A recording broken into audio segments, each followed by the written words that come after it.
রায়হান রাফি পরিচালিত সিনেমা তাণ্ডব। এই ছবির টিজার ইতিমধ্যেই দর্শকদের মাঝে আলোড়ন ফেলেছে। এ ছবিতে অভিনয় করেছেন মেগাস্টার সাকিব ও সাবিলা নূর।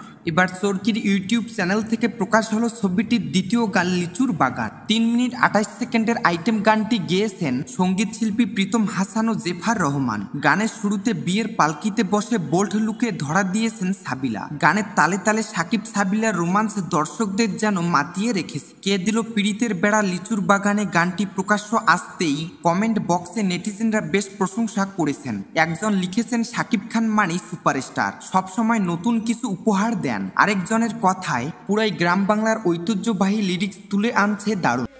শোনেন শোনেন গ্রামবাসী শোনেন দিয়ামন, এই প্রেমের ঘটনা বড় জানা প্রয়োজন। এদিকে তাণ্ডবের গল্প ও রচনা পরিচালনা করেছেন রায়হান রাফি এবং তার সঙ্গে যৌথভাবে চিত্রনাট্য লিখেছেন আদনান আদিব খান। চলচ্চিত্রটির কাহিনী বাংলাদেশের একটি টেলিভিশন চ্যানেলে হামলাকে কেন্দ্র করে আবর্তিত হয়েছে, যেখানে সাকিব খান, সাবিলা নূর, জয়া আহসান কেন্দ্রীয় চরিত্রে অভিনয় করেছেন। শাহরিয়ার শাকিলের প্রযোজনায় আলফাইয়ের ব্যানারে নির্মিত এই চলচ্চিত্রটি সহ প্রযোজনা করেছে SVF ও চরকি।